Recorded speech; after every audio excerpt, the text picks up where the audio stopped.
Buenas tardes, bienvenidos y muchas gracias por venir.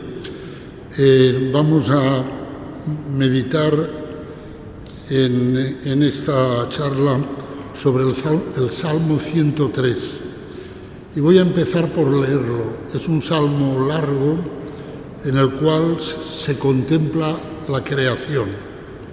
Dice así: bendice, alma mía, al Señor. Dios mío, qué grande eres. Te vistes de belleza y majestad. La luz te envuelve como un manto. Extiendes los cielos como una tienda. Construyes tu morada sobre las aguas. Las nubes te sirven de carroza. Avanzas en las alas del viento. Los vientos te sirven de mensajeros. El fuego llameante de ministro. Asentaste la tierra sobre sus cimientos y no vacilará jamás. La cubriste con el manto del océano y las aguas se posaron sobre las montañas. Pero a tu bramido huyeron, al fragor de tu trueno se precipitaron mientras subían los montes y bajaban los valles, cada cual al puesto asignado.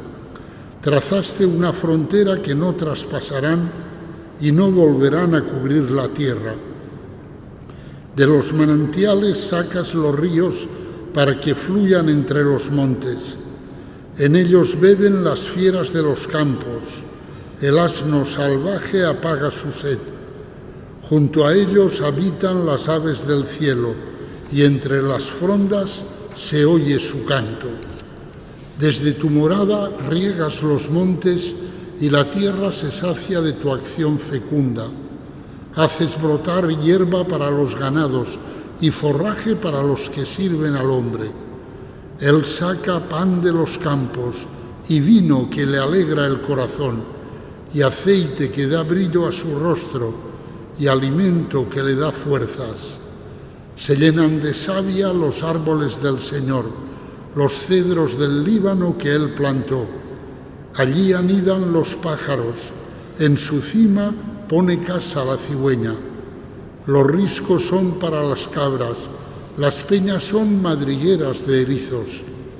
Hiciste la luna con sus fases, el sol conoce su ocaso. Pones las tinieblas y viene la noche, y rondan las fieras de la selva. Los cachorros rugen por la presa, reclamando a Dios su comida. Cuando brilla el sol se retiran y se tumban en sus guaridas. El hombre sale a sus faenas, a su labranza hasta el atardecer. Cuántas son tus obras, Señor, y todas las hiciste con sabiduría. La tierra está llena de tus criaturas. Ahí está el mar, ancho y dilatado. En él bullen sin número animales pequeños y grandes. Los surcan las naves y el leviatán que modelaste para que retoce. Todos ellos aguardan a que les eches comidas a su tiempo. Se la echas y la atrapan. Abres tu mano y se sacian de bienes. Escondes tu rostro y se espantan. Les retiras el aliento y expiran y vuelven a ser polvo. Envías tu aliento y los creas y repueblas la faz de la tierra. Gloria a Dios para siempre. Goce el Señor con sus obras. Cuando Él mira la tierra, ella tiembla. Cuando toca los montes, humean. Cantaré al Señor mientras viva. Tocaré para mi Dios mientras exista. Que le sea agradable mi poema y yo me alegraré con el Señor. Que se acaben los pecadores en la tierra, que los malvados no existan más. Bendice, alma mía, al Señor. Como veis, es una contemplación extasiada de la creación y de la cantidad de cosas que Dios ha hecho en la creación. Este salmo nos puede servir, y es lo que me gustaría que hiciéramos esta tarde, para intentar entrar en la manera divina de mirar el mundo, para que aprendiéramos a mirar la creación como la mira Dios. Porque nosotros a lo mejor miramos la creación, pues no lo sé, desde un punto de vista muy utilitario o desde un punto de vista científico, intentando descubrir los procesos y el porqué de los procesos que se dan y todo eso. Y todo eso, aunque sea legítimo, no llega al fondo de la cuestión. El fondo de la cuestión es cómo Dios mira la creación, cómo el Señor la ve. Y esto es lo que este salmo nos puede ayudar a intentar entrar un poco en esa mirada de Dios. Si entramos en la mirada del Señor, la contemplación de la naturaleza pondrá paz en nuestro corazón, nos ayudará, será como un bálsamo. Pero para eso hemos de entrar en la mirada del Señor. El tema de este salmo es la creación y más precisamente la alegría de Dios por la creación. Al escuchar el salmo nos damos cuenta de que hay como una alegría, y es el Espíritu Santo el que habla a través del salmista y está contento por las obras que ha creado. Conviene reflexionar sobre lo que significa la creación. Y para ello lo primero es recordar que nada que sea finito es, mientras que Dios simplemente es. Cuando el Señor se le presentó a Moisés en la zarza ardiente, le dijo: yo soy. ¿Cuál es tu nombre? Y él le dijo: le dirás al faraón, yo soy, me envía. Ser solo lo puede decir con propiedad Dios. Así se reveló él mismo cuando en el monte Horeb le dijo a Moisés: yo soy el que soy. Hay pues una diferencia fundamental entre los seres y Dios. Los seres tenemos ser, mientras que Dios es. No es lo mismo tener ser que ser.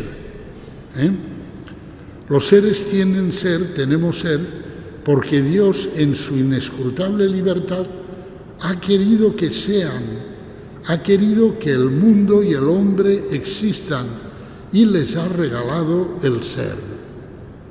El ser es la primera gracia que Dios nos ha dado. Cada mañana cuando nos despertamos, en la primera oración del día deberíamos darle gracias, en primer lugar, por el hecho de ser, porque no es una evidencia que ninguno de nosotros tenga que ser.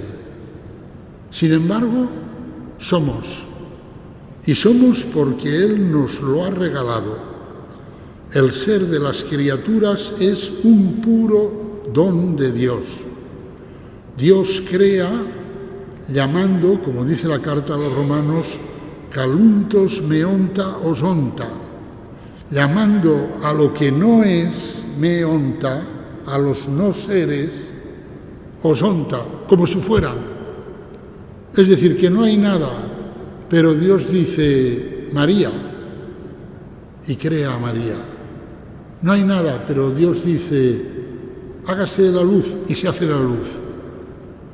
Es la llamada de Dios la que da el ser. Por eso el ser es la primera gracia, es el primer regalo que Dios nos ha hecho. Y esta llamada de Dios a lo que no es, le da justamente el ser. El hombre no debería nunca emplear, en realidad, la palabra crear para designar su propia acción. Porque crear en sentido estricto es producir algo a partir de la nada. Y el hombre no puede hacer surgir lo más mínimo de la nada al ser.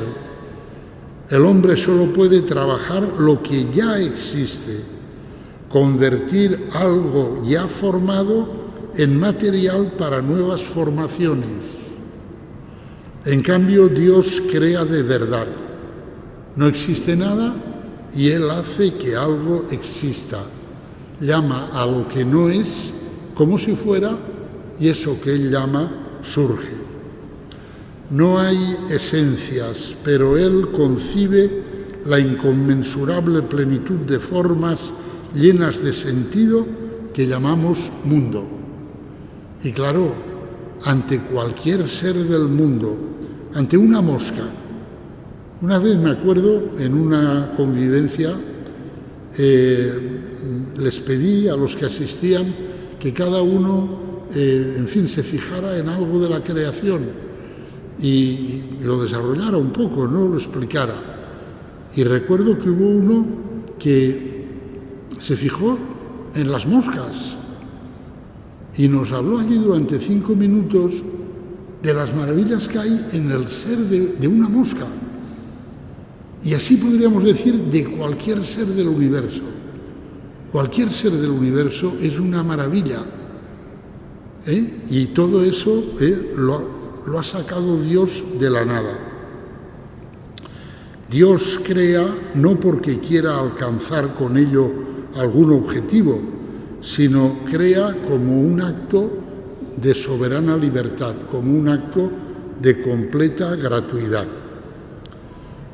Por mundo, nosotros entendemos la inmensidad inabarcable de energías y formas, el tejido de interrelaciones que se extiende a una magnitud cada vez más imponente y se contrae en dimensiones cada vez más diminutas. Es lo que siempre decimos al contemplar el universo. Podemos contemplar lo grande del universo y lo pequeño del universo. Y es maravilloso en ambos sentidos. Lo grande, el Big Bang, un universo en expansión, las galaxias, las constelaciones, los agujeros negros, todas esas maravillas que la astrofísica nos enseña. Pero lo pequeño, la composición de la materia, que hace unos cuantos años nos creíamos que con protones, electrones y neutrones ya lo sabíamos todo. Y cuanto más miran los científicos, más partículas aparecen. Más complejo se hace el universo, tanto si lo miras con el microscopio como si lo miras con el telescopio, por decir así. Y todo eso es obra de Dios. Todo eso ha sido querido y realizado por Dios. Nada estaba previamente dado para Él. Él no tuvo modelos ni materiales. Todas estas formas y ordenamientos tan llenos de verdad, en cuya penetración la ciencia trabaja sin cesar, todo eso ha sido creado por Dios. Todo lo que Dios crea es verdaderamente nuevo. La obra humana, en cambio, en el fondo es siempre vieja. Ya lo es al surgir porque da forma a algo preexistente, mientras que lo que Dios crea es nuevo, nuevo desde el puro comienzo, sin antecesores. Crear es producir algo de la nada, pero la nada no es. En cambio, el hombre todo lo que crea, como decimos nosotros, pues lo crea a partir de una materia. Miguel Ángel pues hizo la Piedad, hizo el Moisés y tal, pero siempre a partir de una materia, de unos bloques de mármol que tenía. Por lo tanto, eso que llamamos creación, en este caso artística, es la transformación de una materia que ya existe. Pero cuando hablamos de que Dios crea, no hay ninguna materia previa. Dios crea de una manera para nosotros impensable. Lo dice y es. El Salmo 103 habla de esta alegría de Dios por su acto creador. Es como si Dios, una vez hecha la creación, la contemplara y Él mismo la cantara. Y lo hace más que con palabras, con la fuerza de las imágenes que nos ofrece, con la vibración de las frases, con el movimiento interior que lo atraviesa todo. ¿Cuál es la visión propia del Salmo a propósito de lo que es el mundo? ¿Cómo ve la palabra de Dios el mundo? La visión del mundo propia de la Biblia es que aunque el mundo no es de ningún modo Dios, porque solo Dios es Dios. Sin embargo, Dios está presente en el mundo, se manifiesta en todo y Él ejerce la conducción de todo acontecer, de todo lo que sucede en el mundo. Para la imagen bíblica del mundo no hay energías ni leyes de la naturaleza. No es que no las haya, es que no las toma en consideración. Las hay, bien, pero como que no tienen importancia, ¿no? Todo acontecer del mundo proviene inmediatamente de la iniciativa de Dios. Sucede como en las inscripciones antiguas, donde el rey dice: he erigido esta y aquella ciudad y construido tantas y tantas naves, librado esta y aquella guerra.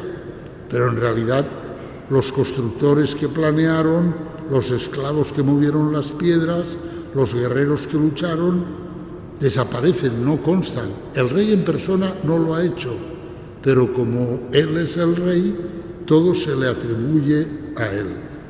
De este modo piensa también la Biblia la relación de Dios con el mundo. Todo lo que sucede es inmediata obra suya. Si no inmediata, es en último término obra suya. Nosotros tenemos una visión del mundo muy marcada por las ciencias positivas que han estudiado los procesos que ocurren en la naturaleza y los han hecho transparentes. Así, para nosotros, los vientos se han convertido en meras corrientes de aire en las que se compensan las diferencias de temperatura y presión, y el rayo en una descarga eléctrica. Pero, ¿es eso todo? Si no hubiese nada más, ¿no sería el mundo tenue y pobre? ¿No han vislumbrado los hombres desde siempre que en todas las manifestaciones está hablando el misterio de la obra de Dios? El Salmo, y la Biblia entera con él, piensa que cuando en la tormenta pasan veloces las cargadas nubes, es Él quien vuela en ellas, haciendo resonar oscuramente sus truenos. Y la tormenta es a su vez un poderoso pájaro que lleva sobre sus alas al Señor. Nosotros decimos, no, la ciencia nos dice otras cosas, pero mirad, lo que dice la ciencia es verdad, pero es verdad en su propio orden. Y el orden de la ciencia es lo cuantificable y matematizable. Lo que no es cuantificable y matematizable no es objeto de la ciencia. Por lo tanto, la ciencia, lo que la ciencia nos enseña es verdad, claro que es verdad. Pero las cosas más bellas de este mundo escapan todas a la ciencia. Por ejemplo, la luz de los ojos de mi amada. Eso no es cuantificable. Eso no es matematizable. Pero eso da sentido a mi vida. Cuando yo me miro en su mirada, yo soy. Lo más bello de la vida escapa a la ciencia. Por lo tanto, todo esto que estoy diciendo aquí, no lo toméis como una especie de crítica a la ciencia o de decir que la ciencia no sirve para nada. No, no, la ciencia sirve para lo que sirve, pero la ciencia tiene su propio nivel y su nivel son los aspectos cuantitativos y matematizables de la realidad. Ahora, los aspectos cualitativos, no. Y claro, lo que le da gusto a la vida no es la cantidad, es la cualidad. Entonces, eso es lo que queremos, meditando el Salmo, entrar un poco es en la cualidad divina de todo lo que existe, que no es Dios, pero tiene como una cualidad dada por Dios.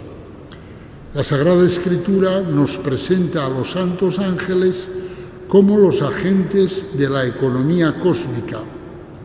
Dios gobierna el mundo mediante sus santos ángeles. Si preguntamos a la Sagrada Escritura de qué modo el aire, el agua, la tierra, el fuego y todos los elementos cósmicos se comportan, la respuesta que ella nos sugiere es que su obrar está regulado por esos ministros de Dios que son los santos ángeles, que se comportan como vientos y que actúan como llamas de fuego, tal como afirma este salmo en el versículo 4.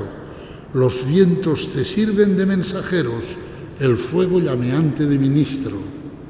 Esos vientos que te sirven de mensajeros son los santos ángeles. Ese fuego que te sirve como ministro tuyo son también los ángeles, que tienen una naturaleza ardiente. De ahí viene la palabra serafín, el que arde. Los acontecimientos que nosotros atribuimos normalmente al azar, como el tiempo atmosférico o la naturaleza, el sucederse de las estaciones, son contemplados en la Sagrada Escritura como una especie de deberes, de tareas, de misiones que Dios ha encomendado a sus santos ángeles. En el Apocalipsis, por ejemplo, leemos: después de esto vi a 4 ángeles de pie en los 4 extremos de la tierra, que sujetaban los 4 vientos de la tierra, para que no soplara el viento ni sobre la tierra, ni sobre el mar, ni sobre ningún árbol. No sé a vosotros, pero a mí esto me fascina, 4 ángeles sujetando los 4 vientos de la tierra, porque Dios les ha dicho: sujetad los vientos. Y cuando Dios les dice: soltadlos, los sueltan. Es algo verdaderamente maravilloso. Las llamaradas de fuego, los rayos y los truenos del monte Sinaí son también atribuidos por la Sagrada Escritura a los santos ángeles, según afirman San Pablo y San Esteban. Los santos ángeles son también los ejecutores de la venganza divina, porque Dios de cuando en cuando corrige a los que aman. Y esto es lo que la Biblia llama la venganza divina. La venganza divina no es que Dios tiene rabia y dice: os voy a machacar. No, la venganza divina es una corrección. Y es una corrección que se hace por nuestro bien. Y esas correcciones, según la Biblia, Dios las hace mediante esos servidores suyos que son los santos ángeles.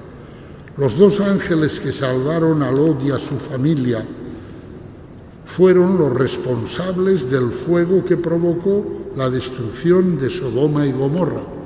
Eso lo encontramos ya en el libro del Génesis. Dios ha decidido castigar a los habitantes de Sodoma y Gomorra, destruir las ciudades, pero quiere salvar a Lot y a su familia que están allí. Y para eso envía a 2 ángeles que son los que sacan a Lot y a la familia casi a la fuerza de su casa, porque ellos no quieren salir, y los llevan a la montaña y les dicen: marchad a la montaña, y después ellos destruyen con fuego las ciudades de Sodoma y Gomorra. La destrucción del ejército de Sennacherib fue provocada por un ángel, tal vez mediante la peste. Lo leíamos ayer, me parece, o antes de ayer, en la primera lectura, ¿no? Es decir, que van a atacar a Jerusalén y Dios dice: no tirarán ni una flecha. Y cuando están allí rodeando Jerusalén, en una noche Dios envía a sus ángeles y mueren 180.000 soldados. A la mañana siguiente, Sennacherib dice: volvámonos a casa, y deja a Jerusalén en paz. La peste en Israel, provocada por el pecado de David y elegida por él mismo como penitencia, fue también obra de un ángel, como leemos en el 2 libro de Samuel, así como el terremoto de la resurrección del Señor. De pronto se produjo un gran terremoto, pues el ángel del Señor bajó del cielo y, acercándose, hizo rodar la piedra y se sentó encima de ella. Es maravilloso. Llega el ángel, mueve el pedrusco aquel que no había manera de moverlo, y se produce un terremoto por la presencia del ángel. En el Apocalipsis la tierra es castigada de diferentes maneras por ángeles encargados de la venganza divina. Y el ángel tomó el badil y lo llenó con brasas del altar y las arrojó sobre la tierra. Entonces hubo truenos, fragor, relámpagos y temblor de tierra. Tocó la trompeta el primero de los 7 ángeles. Hubo entonces pedrisco y fuego mezclados con sangre, que fueron arrojados sobre la tierra. Las ciencias, todo lo que descubren las ciencias es verdad, pero hay una visión última, que es la libertad de Dios gobernando el mundo. Eso escapa a la visión de las ciencias, pero no escapa al poder de la oración. Y esto es interesante. Cuando estamos a lo mejor de excursión y nos sorprende una tormenta de estas tremendas con rayos y truenos y tal cual, pues eso no escapa al poder de la oración. Según la Sagrada Escritura, el curso tan maravilloso, bello y temible también de la naturaleza se efectúa gracias al ministerio de los santos ángeles. Dios gobierna el mundo a través de ello. Con esto, la Escritura no pretende enseñarnos cuál es la naturaleza de la materia, sino sencillamente decirnos que de la misma manera que el gobierno de nuestro cuerpo depende de nuestra alma, así también el gobierno del mundo depende del ministerio de los santos ángeles. Así se comprende que fuera un ángel quien recibiera la orden de cambiar la naturaleza de las llamas para que no dañaran a los 3 jóvenes israelitas que Nabucodonosor encerró en el horno ardiente. Recordáis el episodio, ¿verdad? Y el Señor envía un ángel y entonces el ángel cambia la naturaleza de las llamas siguen siendo llamas, pero no hacen daño a los 3. Y entonces ellos están allí bendiciendo al Señor. El ministerio cósmico de los ángeles nos invita a una nueva manera de contemplar la naturaleza, a no ver en ella únicamente la realización mecánica de unas leyes naturales, entre otras cosas porque eso es muy aburrido, Eso es como un gramófono de esos de antes que le dabas y siempre tocaba la misma canción, ¿no? Sino a descubrir detrás de cada bello paisaje y de cada fenómeno cósmico la presencia de Dios que actúa por el ministerio de los santos ángeles. Y cuando vemos, yo qué sé, un volcán en erupción, ¿no? Pues es como para entrar en oración, para decir, Señor, ¿qué me estás diciendo? ¿Qué nos estás diciendo? Cuando el rey David vio al ángel del Señor con la espada desenvainada dirigiéndose hacia Jerusalén, él y todos los ancianos cayeron rostro en tierra. Lo que os digo, eso no escapa a la oración, escapa a las ciencias, pero no a la oración. Entonces David cayó rostro en tierra y dijo, el que ha pecado soy yo, que no lo paguen las ovejas.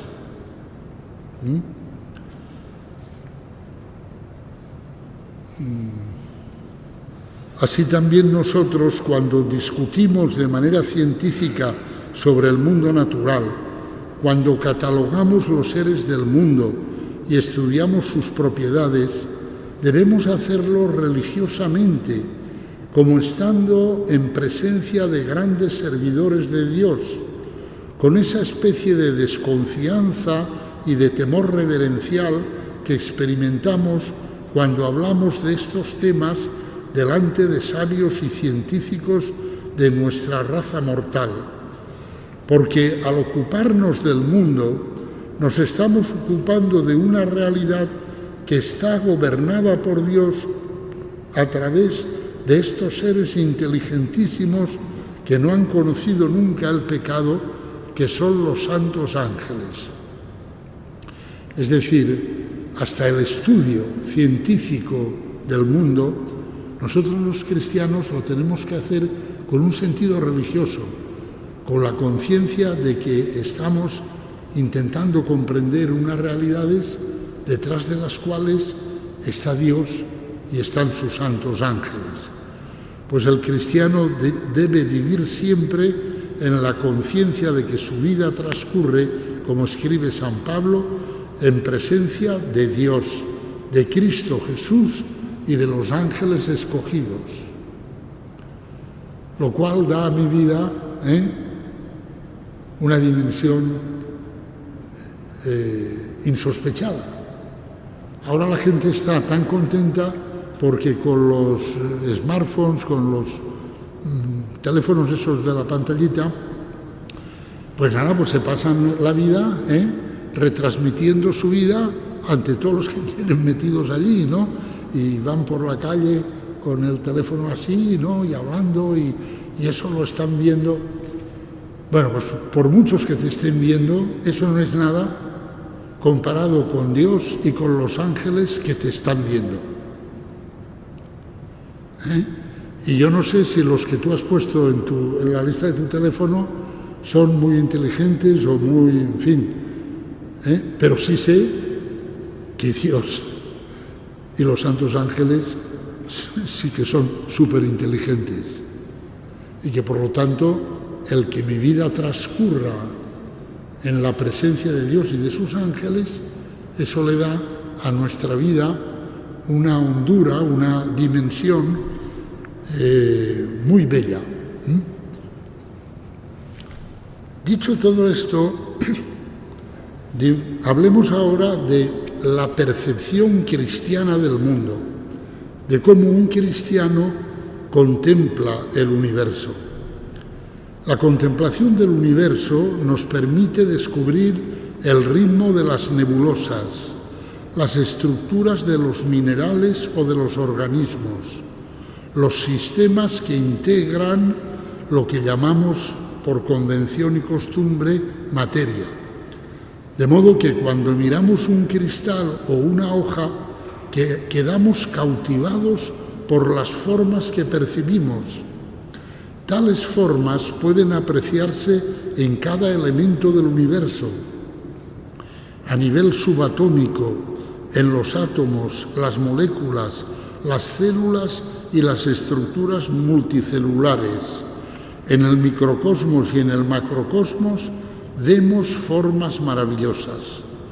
Estos modelos y estructuras del universo reflejan la obra de la sabiduría eterna. Tú todo lo dispusiste con medida, número y peso, dice el libro de la sabiduría. Por eso los padres de la Iglesia ven el mundo como una teofanía, es decir, como una manifestación de Dios. Su cosmología es una verdadera y propia cosmología sacramental, en la cual el mundo es un sacramento, entre comillas, es decir, un misterio, una realidad significativa que nos remite a Dios. Como afirma San Máximo el Confesor, el fuego inefable y prodigioso escondido en la esencia de las cosas como en el arbusto se refiere a la zarza ardiente, es el fuego del amor divino y el esplendor fulgurante de su belleza dentro de todas las cosas. Es decir, San Máximo el Confesor ve que todas las cosas tienen como un fuego dentro, que es como una participación del fuego divino, del ser de Dios, de la belleza de Dios. Y por lo tanto, pues el cristiano contempla el mundo así. El sustantivo ser se refiere a todas las cosas, visibles e invisibles, al orden creado en la tierra, a la comunión de los santos y al propio Dios. Todo lo que existe es fundamentalmente bueno. Todo lo que existe irradia esplendor divino. Esto significa, por tanto, que percibir la existencia de cualquier cosa, una flor o un grano de arena, es captar su existencia finita, arraigada en el fundamento del ser, que es Dios mismo. Es percibir destellos de luz eterna, brillos, llamas de la belleza divina. Así tenemos que aprender a ver el mundo. La ecología se queda corta. Hay que ver mucho más, hay que ir mucho más hondo. Para poder tener esta percepción sacramental, mistérica del mundo, hemos de desarrollar en nosotros los sentidos espirituales.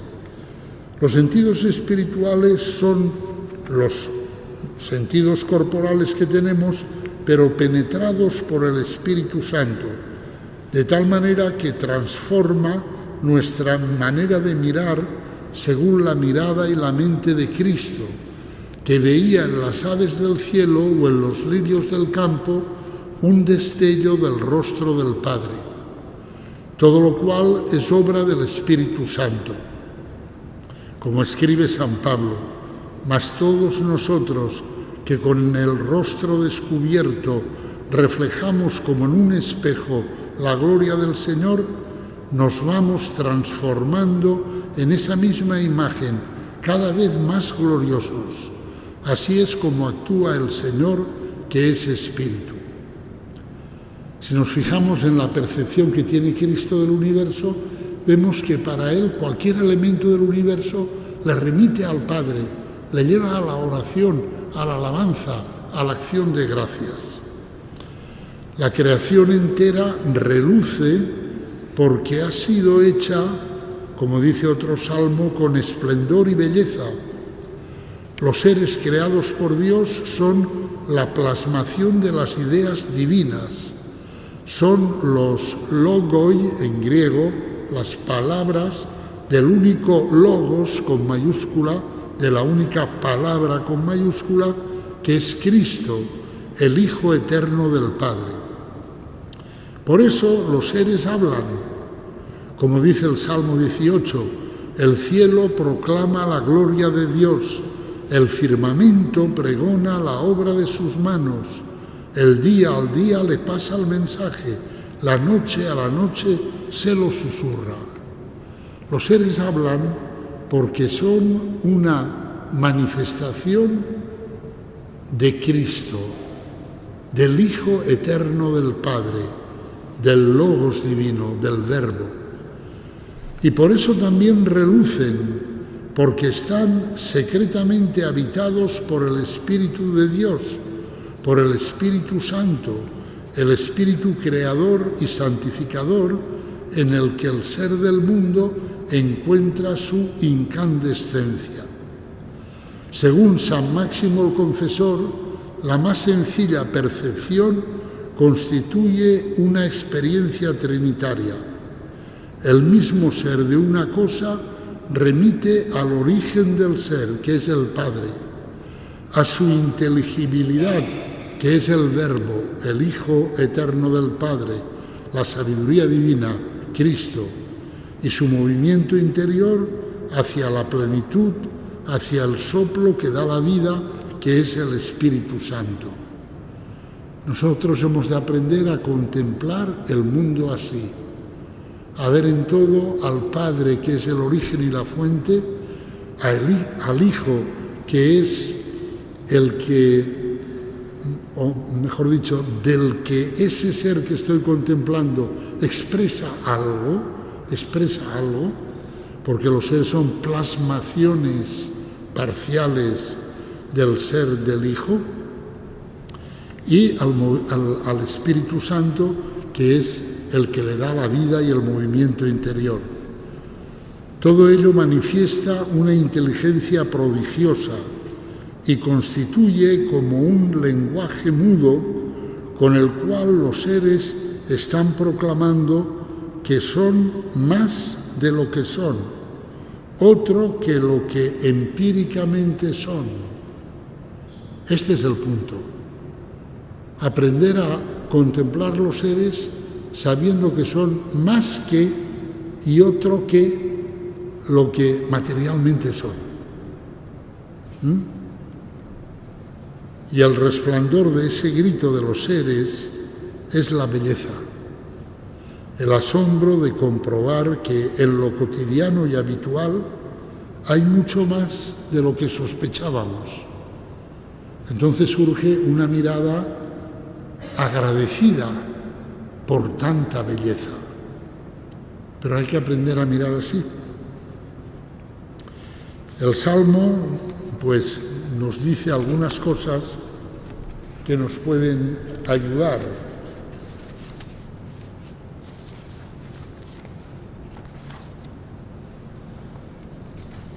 Dice: bendice, alma mía, al Señor. Dios mío, qué grande eres. Te vistes de belleza y majestad. La luz te envuelve como un manto. Al contemplar la primera obra de Dios, que es la creación, el orante bendice al Señor subrayando su grandeza y su belleza. Su grandeza por la inmensidad de la creación, como hemos visto al leer el Salmo al principio, y su belleza porque esa creación es como un manto luminoso con el cual se envuelve el Señor. De ahí la admiración que suscita en nosotros la belleza de la creación y la exclamación: Dios mío, qué grande eres. No podemos mirar a Dios directamente, pero el Señor se viste de belleza y majestad mediante la creación, y al contemplar la creación podemos decir que en cierto modo contemplamos como el traje de Dios, y ya eso nos llena de alegría. En el versículo 4 leemos: los vientos te sirven de mensajeros, el fuego llameante de ministro. Ya lo he dicho, es una alusión a los santos ángeles, que son espíritus, y por eso se les compara con los vientos, y que están llenos de caridad, y por eso se les compara con el fuego llameante. Los santos ángeles son mensajeros porque los envía Dios, y son ministros, es decir, servidores, porque cumplen una misión, un ministerio que les confía Dios. A través de ellos el Señor gobierna el mundo, como ya hemos explicado. Seguramente vosotros habéis estado en reuniones donde de momento se ha producido un silencio especial. Y alguien ha dicho después: ha pasado un ángel. No es una tontería. El mundo está lleno de ángeles. Somos nosotros los que tenemos atrofiados nuestros sentidos, los que todavía no hemos desarrollado los sentidos espirituales para percibir la presencia de los ángeles. Pero a ver los ailos, como dicen los gallegos de las meigas. En los versículos 5 y 6 leemos: asentaste la tierra sobre sus cimientos y no vacilará jamás. La cubriste con el manto del océano y las aguas se posaron sobre las montañas. Al comienzo en la tierra hay caos, aguas primordiales, pero también ellas tienen al Señor como Señor. Y cuando el Señor grita, entonces conmina el despliegue incontrolado de las aguas y ellas se contienen porque Dios ha hablado. Si recordáis, el libro del Génesis empieza diciendo que el Espíritu de Dios se cernía sobre las aguas. Esas aguas son como el caos original, ¿no? Como un lío, ahí no hay nada, son como un símbolo de las aguas, pero Dios habla y entonces las aguas se contienen. La cubriste con el manto del océano. El océano en la Biblia es como un símbolo de lo abismal, de aquello que escapa a la vista del hombre, de aquello que el hombre nunca puede penetrar hasta el fondo. Por eso se dice en la Sagrada Escritura que las sentencias de Dios son como el océano inmenso, es decir, son inabarcables, tú no las puedes entender, para significar que son incomprensibles para nosotros, que rebasan nuestra capacidad de comprensión. El que la tierra esté cubierta con el manto del océano significa que la creación es un misterio que nos supera, como lo es aún más el mismo Dios que viene a nosotros envuelto en un manto de oscuridad, como dice el Salmo 17 y San Jerónimo comenta.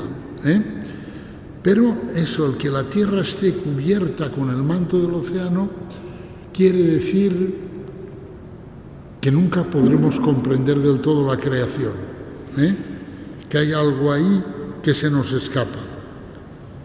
De todas maneras, en la perspectiva bíblica, el océano, las aguas, son un peligro para la creación, porque tienden a desbordarse y a tragárselo todo. Y si se lo tragan todo, entonces ya no hay seres, volvemos al caos original. Por eso, en el versículo 7 hemos leído: pero a tu bramido huyeron, al fragor de tu trueno se precipitaron. Es decir, las aguas iban a comérselo todo, pero tú hablaste, Señor, tú diste un grito y las aguas se contuvieron, se contuvieron. La voz del Señor sobre las aguas, el Dios de la gloria ha tronado.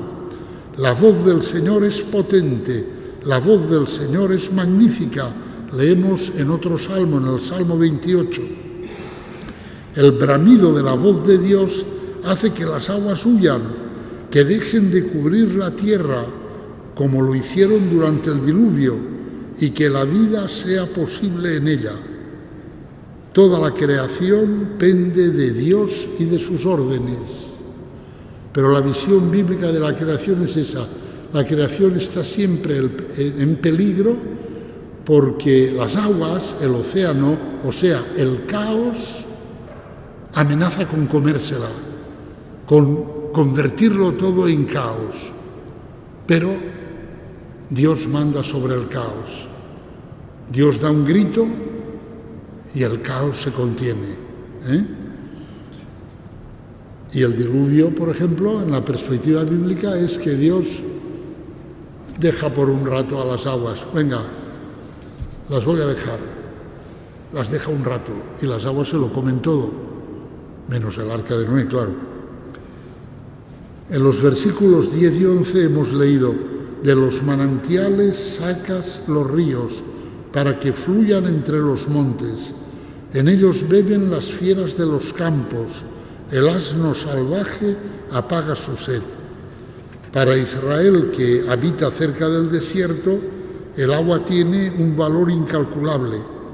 Dios hace brotar las aguas de los manantiales para que nutran los ríos y la vida florezca alrededor.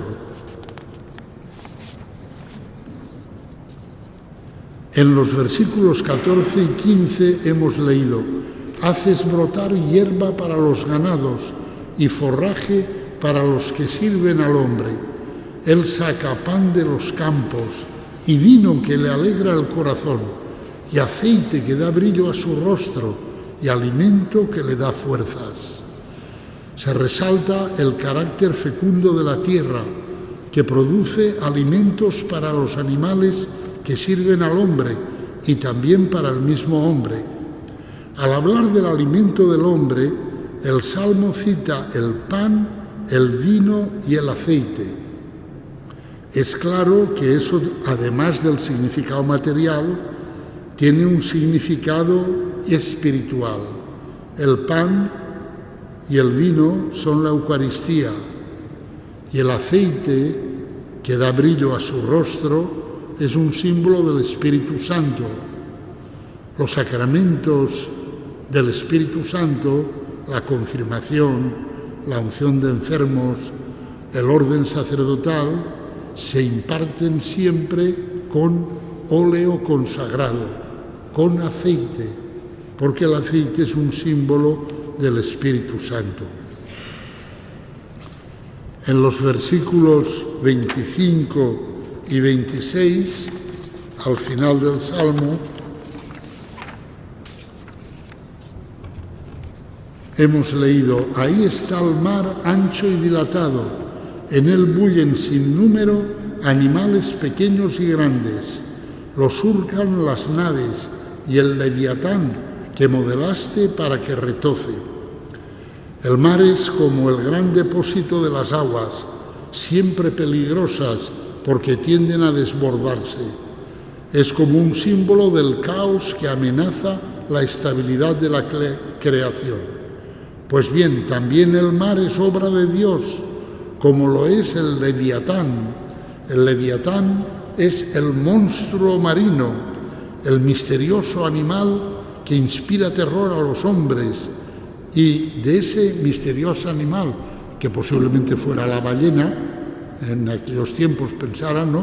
De ese misterioso animal, mirad lo que dice el Salmo, que Dios lo ha creado para que retoce, o sea, como para jugar con él. Es como decir, lo que para vosotros es abismal y peligroso, para Dios es como un juego. El que manda es Dios. Hay aquí como un destello del humor divino, como un decirle de Dios al creyente: eso que tanto te asusta está bajo mi poder y yo juego con ello. Si confías en mí no hay peligro. De hecho, ya en el Antiguo Testamento Dios se sirvió de una ballena para hacer su obra a través de Jonás,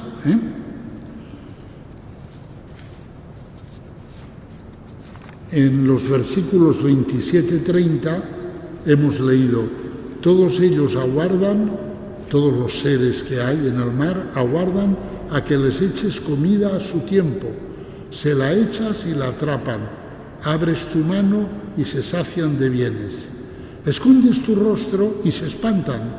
Les retiras el aliento, aliento es Espíritu Santo, y expiran y vuelven a ser polvo. Envías tu aliento y los creas y repueblas la faz de la tierra. Todo esto significa que la subsistencia de los seres del mundo depende directamente de Dios. Cualquiera que sea el alimento que tome el animal, sean plantas o la presa apropiada para él, es siempre la mano de Dios la que se lo alcanza. Y cuando Dios retira su favor, como cuando llega la sequía o cuando una tormenta destruye o cuando se desata una enfermedad, todo eso significa que Dios oculta su rostro y que en consecuencia no hay vida que pueda sostenerse, porque toda vida, como todo ser, es un don divino que depende de la bondad divina, de su donación. Durante el COVID, yo eché de menos que nos preguntáramos: Señor, ¿qué nos estás diciendo? ¿Qué nos estás diciendo? ¿A qué nos estás llamando?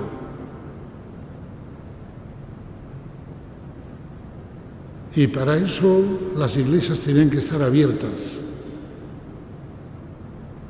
Y había que venir al templo a orar.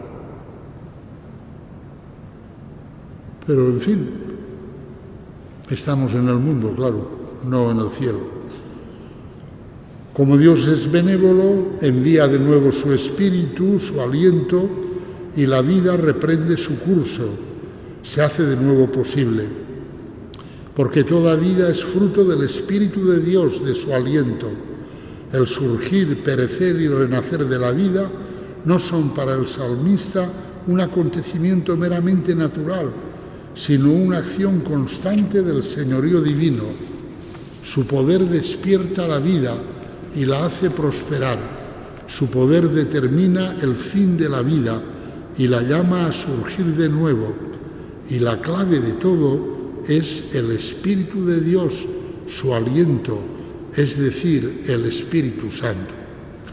Pues ojalá que este salmo y este verano, el verano siempre, como es la estación de la luz, pues invita a la contemplación de los seres, ojalá nos sirvan para ponernos más en sintonía con el Espíritu Santo y para contemplar los seres con esta mirada agradecida, extasiada y religiosa que el Salmo 103 nos inculca.